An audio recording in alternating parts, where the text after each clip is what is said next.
Welcome back, scholar practitioners. I think that's what we are right here. Is practicing the art and science of family therapy, and also combining that with some academic rigor and looking at both theory and spirituality and biblical thought.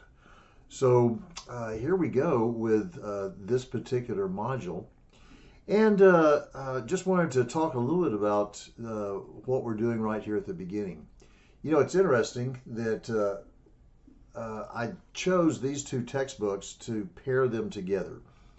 And we've got the Beckvars, who are known immensely for their work in family systems, and they've been a standard in our academic rigor for family therapy and family systems for decades.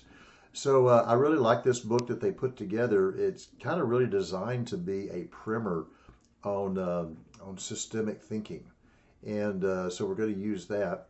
Of course, the Cells in Yardhouse book is a combination of putting family systems together with a biblical foundation.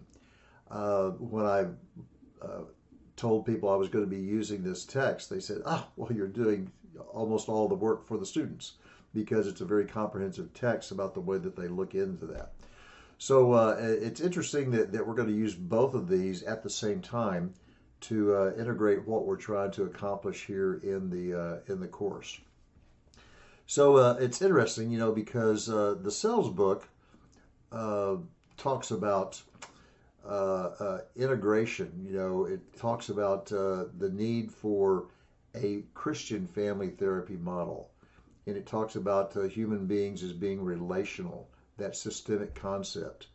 It also brings in some thoughts in there like the role of sin and brokenness. How does that fit into what we do in family therapy?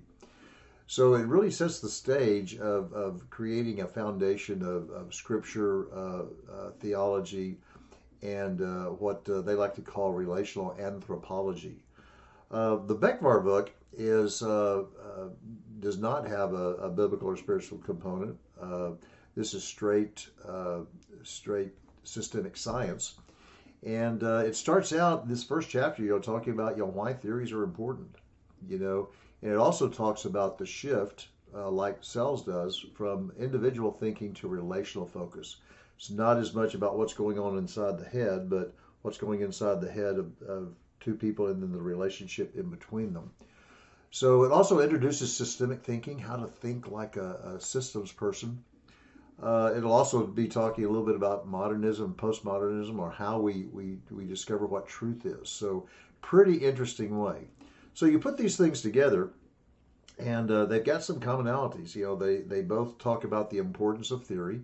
They talk about that humans have to be understood from a relational standpoint.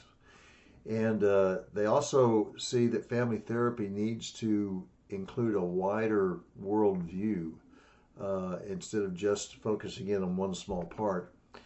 And also, what I like about both of them is it really emphasizes that family therapy depends a whole lot on the therapist's interpretive role. How does the therapist see things? And that's why this course is going to have so much about your family of origin and how you view things and how you learned how to be who you are.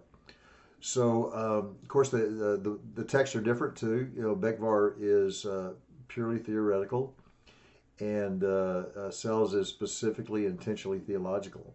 Beckvar focuses on epistemology, and Cells focuses on anthropology. Okay, modernism, postmodernism, and how these theories shape knowledge. But Cells discusses what it means to be human. Who are we? And Beckvar is talking about how do we interpret truth.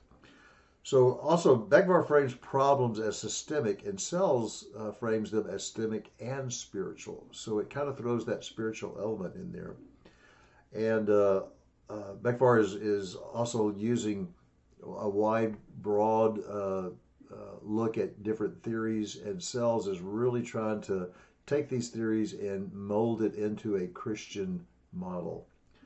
So this is kind of how they're put together.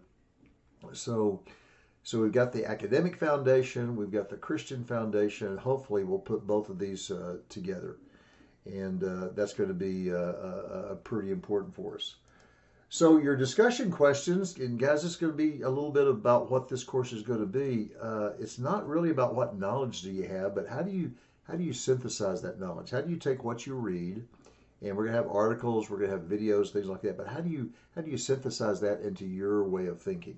How do you take that? And this is what we're doing on a doctoral level, is being able to use this critical thinking, take all that information, not just give it back to someone on a test, but how do you articulate that? How do you put that together in your own brain and then be able to pull it out? So a lot of the questions are going to be not necessarily quoting references, but it's really going to be a whole lot about how are you assimilating all of this together into your brain to make you a more useful Christian therapist. So anyway, so good luck with this. I'm going to try to give an introduction at the beginning of all the courses. So as you can see, I don't have a script. I'm just going to talk to you and give you this introduction here at the beginning of all these modules. All right, good luck, and let's see how this first one goes.